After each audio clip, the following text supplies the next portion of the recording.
Hi, I'm Glenn Tinley with Dish Magazine, and we are here for part 2 of our video series now that we are doing, and I'm here with Ben McPhee Sigurdsson, who is a wine columnist with Dish Magazine, as well as writing for a bunch of websites, other publications, the general wine expert that we have invited down.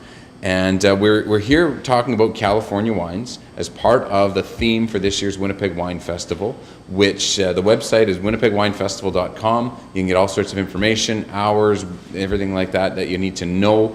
May 1st to May 7th at the Winnipeg Convention Center. It is a fantastic weekend event that just gets more and more popular every year. It used to be a great, it always has been a great event, and it used to be an event that everybody wanted to go to. Now it's everybody and their friends and their it's a lot of fun. I mean, the ancillary events throughout the week really tend to focus on specific regions or specific, smaller tastings, but the weekend tastings, they're just a blast. I mean, people come with tons of their friends, thousands literally passing through the door of the convention center, just coming to taste some wine. Some people make notes, some people just go for a good time and to hang out with friends and have some wine in the process. And I know that in speaking to some of the representatives from liquor marts, is a lot of times they're bringing in either representatives or specific wines that they don't have in the stores. Yeah. And it's a great way for them as a test market to say, this wine was really popular at the wine festival because they have a store right on site. If you taste a wine that you love there, you can buy it as you're walking out the door. Yeah. And they can gauge on, and I think there was a wine, I can't remember the name of it off the top, but that a couple, 3 years ago, I was there and I said, geez, I really like that wine. We bought some wine when we were leaving. And then I saw it in the store, and I remember talking to somebody, Steve, I think at MLCC, and he said, well, it was so popular at the wine festival that's how we chose to bring it in. It definitely is a test market for some wines that I think they're considering listing, or that different representatives are hoping might get picked up and in the stores on the shelves at liquor marts. But yeah, it's a great place to try new wines, whether it's just wines that are available here already that you haven't tried before, or wines that are being brought in specifically for the festival.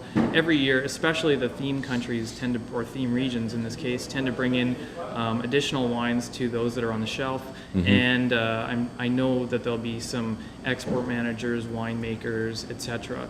From California on premise in the specific California section of the Winnipeg Wine Festival's weekend tastings to talk to people about their wines and just about California wine in general. Yeah, well, it is a great, and it's nice also, I think, for the general public to know that it's their, if they really like something and they're buying it there, Liquor Marts is paying attention. Yeah, absolutely. And is going to sort of gauge on that, because as much as they need the experts like yourself to help and their own staff to choose wines, the general public is really they're the ones that are buying it, and they're paying attention. Absolutely, and they're the most important aspect of the festival, because if without them, I mean, the money wouldn't come in for Special Olympics Manitoba, and it would not continue to grow as it has for like the past. Well, this is the 10th year, so for the previous 9 years. I think this year, if they end up on target for what they hope to bring in, they'll pass the $2 million mark for money raised for Special Olympics Manitoba, which is huge. Yeah, it's unbelievable. I know, and I've been involved with Special Olympics Manitoba before, and it's just such an event that they has grabbed onto. Let's talk about our two sort of heavier wines. So we're going to start with this Ironstone Old Vine Zinfandel. Now, I'm going to be, I am Zinfandel. A lot of people think white Zinfandel or a rosé type of wine. And I'm going to tell you, here's what I think of a Zinfandel. Is I think of it as a bit of a spicier wine, peppery, and a little bit heavier, and has that type of. Those are my tasting notes. Sure. That's as good a place to start as any, for sure. White Zinfandel is made from the red Zinfandel grape. Just sort of the skins and stems and what have you are removed fairly quickly. It's fermented for a shorter period of time, which means that it's lower in alcohol. It makes that sort of sweeter blush wine. A red Zinfandel fermented and crushed and pressed and aged and all that kind of stuff like a regular red wine, because it is made from red grapes, does tend to have a lot of those characteristics. Sometimes almost a raisiny, blackberry, blueberry note as well. They can get a little bit higher in alcohol content than a regular red. Sometimes pushing 15% alcohol, which is fairly high. Wow, But okay. there are some really great Zinfandels out there to be had, and some really good values as well, including the Ironstone, which is under $15. Okay. And it's a good producer. Old vines means the vines are old. Right. It's Is that there a simple. cutoff? Like, is there an age for that? It'd be 100 years old. I don't you hear of think- old country. Yeah, I don't think there's a cutoff, a specific cutoff. I could be wrong on that, but I would think probably older than 40 years. Okay. That would be sort of a ballpark guess, I would Okay. say.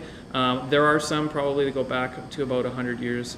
I know that Zinfandel is sort of almost exclusive to California, so that's sort of one of the reasons I thought maybe it might be good to include it in our little tastings here, because it's sort of, there's some questionable heritage in terms of whether it's related to the Primitivo grape out of Italy.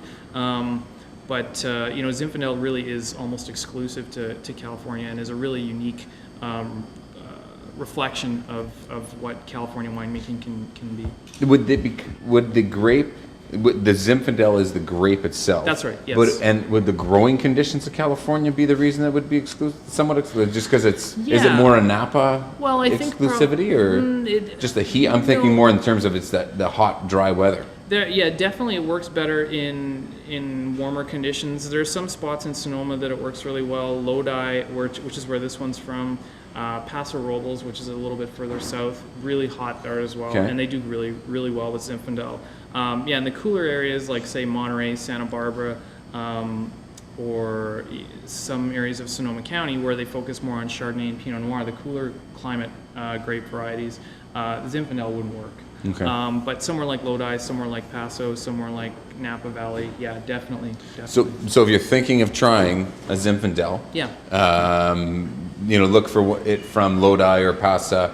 Paso Robles, yeah. So those areas that's where you're going to Yeah. probably get your best introduction to it. Yeah, well, there are some general California Appalachian Zinfandels out there, and chances are the grapes are probably sourced from a combination of those regions. So, for under $15 though, they're probably a lot of the California general Appalachian Zinfandels are going to be in this same price range. So Yeah. you might as well try something from a specific region, Yeah. and just sort of because I find this wine has consistently over delivered for the price. So. And that's the nice thing about, this is a great thing about wine. You can go in and you can wander around in the liquor mart and say, okay, we're just going to try Zinfandels.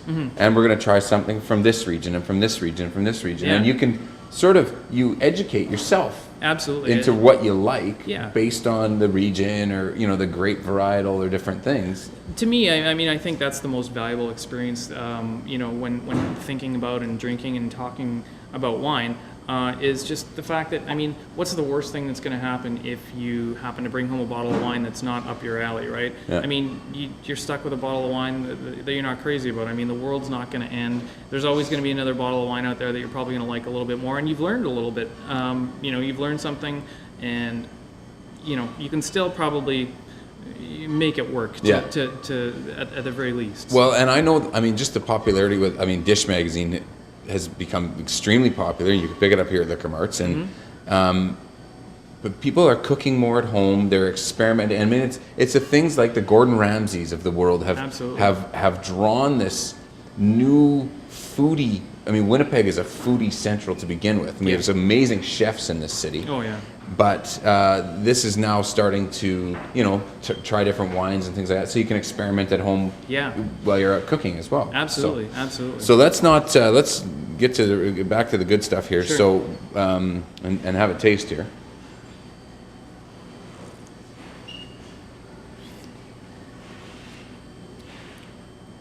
So I get a really great flavor, but I get a little bit of that.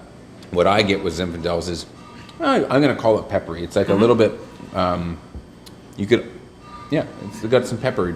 Yeah, definitely some spices there. Like I almost get sort of almost a clove and cinnamon component, as well as like a lot of dark berries like blackberry, blueberry, and almost like I said, almost a raisiny sort of aspect. Well, when you said clove, I Yeah. actually now that you think of it, I get some of that as well. You don't have to.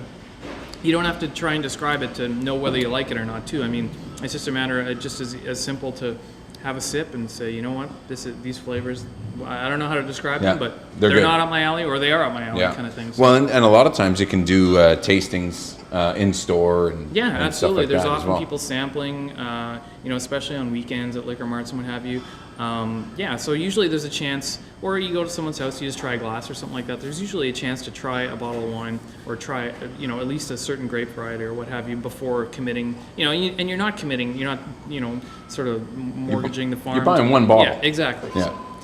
So let's move because we're gonna take up everybody's time here, but we can talk about this forever. But let's move to sort of a Cabernet Sauvignon. A lot of people that have wines and just think, okay, it's a cab. And everybody knows the cab.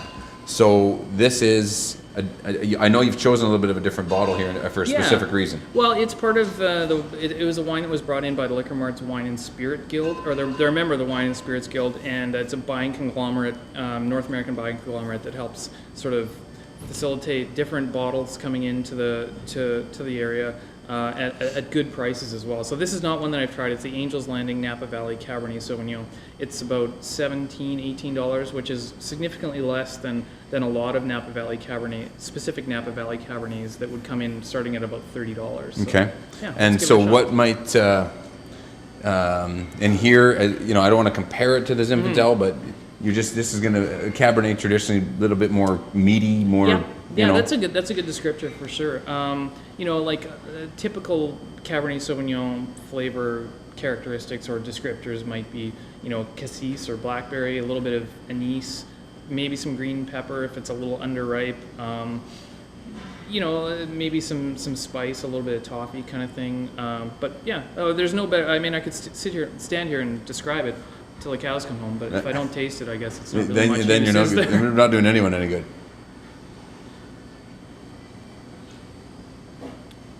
Huge difference, though. I mean, oh yeah, this one's much drier. Like in the mouth, it just feels dry. It's got a little bit more. To me, it's got a little bit more body to it. It does have that nice core of sort of black fruit flavors. But yeah, not as much of the spice kind of thing as maybe the Zinfandel had. Yeah, but what do you think? Flavor, I to me, it was like this, like heavy fruit. Yeah. Oh, yeah. Very fruity, but it really, it's not. It's, we go back to our part one with the Pinot, where it was a lighter fruit, and this is a very. It really gives you that fruit right out of the gate. And I think either of these wines would do really well with a big hunk of meat or something grilled, like something heavier grilled in the summertime or springtime or whatever. What about so I want to wrap this up, but a grilled meat, but what about like a grilled pork? Yeah, you could do something like that. Again, it's still, because pork is extremely popular right now. Absolutely, yeah, and even the Pinot, like maybe not this Pinot in particular, but like something with a little bit more weight could definitely trend upwards into pairing well with pork. Zinfandel would definitely do the trick. Okay. And then here we're getting into some bigger meats, bigger flavors, some stronger cheeses and what have you as well. Okay. So, yeah. Well, I want to do this again. Absolutely. I hope that you'll put up with me for some more questions at a later time. It would be my pleasure. I'm Glenn Tinley with Dish Magazine. We hope that we've been, Ben here has taught me, we hope that we've been able to give you some information. Do not forget about the Winnipeg Wine Festival, May 1st to May 7th, Winnipeg Convention Center. Get down there, get your friends. But don't forget about the ancillary events all throughout the week. So Ben, thank you very much. My This has pleasure, been a lot Glenn. of fun. Oh yeah, my pleasure. And we're going to come back and do this again at a later date. But for now, enjoy the Winnipeg Wine Festival this year. And I'm Glenn Tinley with Dish Magazine, and we'll talk to you again soon.